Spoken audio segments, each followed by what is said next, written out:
Magandang araw mga ka-hunter. Share ko lang po sa inyo ang aking baryang na-hunt. Ito po mga barya ito ay mga commemorative. Yan pong aking mga na-hunting sa loob ng isang linggo. Ito po ay aking i-share para sa inyo mga ka-hunter. Bago ko umpisa ng talakay sa mga baryang ito, ay huwag nyo sanang kalimutan mag-subscribe sa channel ko. So, kung kayo nakapag-subscribe na mga ka-hunter, pisa ko na pong pagtalakay sa baryang ito. Ito po yung unang baryang ating sasaya sa atin. Baryang 1 piso. Araw ng Kagitingan, 1942, 1992.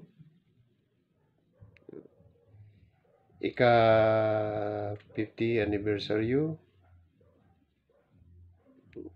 Republika ng Pilipinas, 1 piso.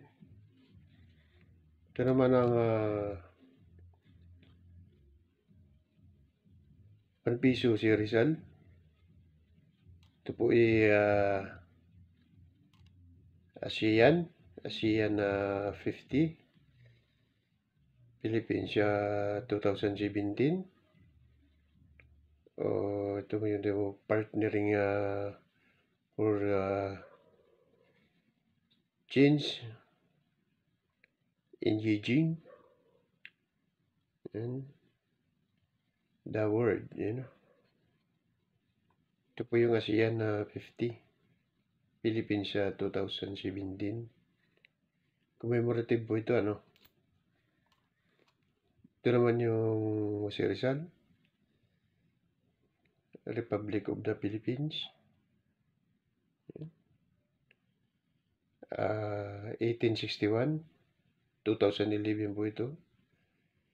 Ika 150 years ni Jose Rizal.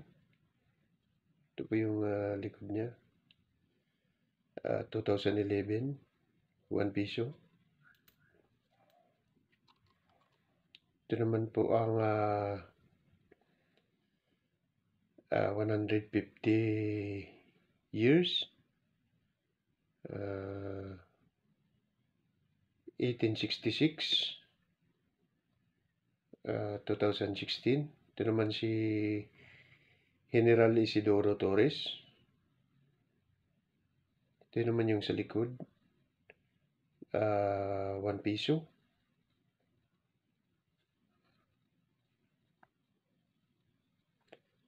Year 2016.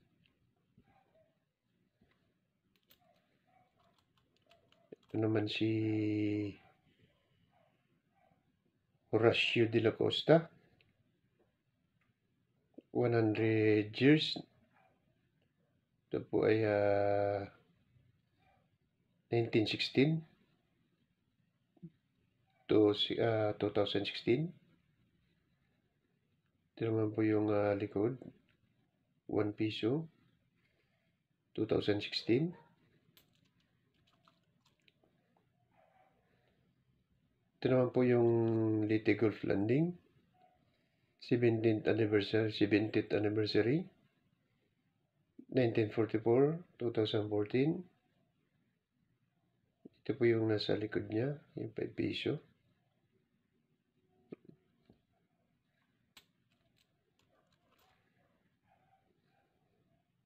Ito naman ang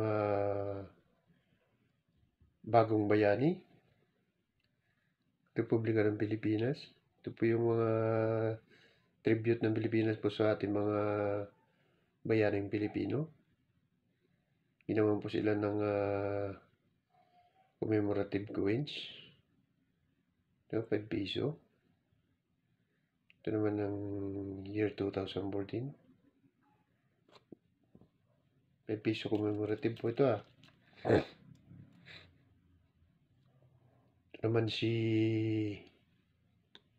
Andres Bonifacio. Andres Bonifacio. 2013, 10 piso. Ito naman po nakalagay sa likod. Dangal at kabayanihan. 150 years. 1863, 2013. Ito naman si General Antonio Lona. 10 piso. Ito naman yung dangal at dangal tapang, dignidad. Po. Ganda po ng Owens. Bagong-bago. Ito naman po si Miguel Malvar. O si General Malvar.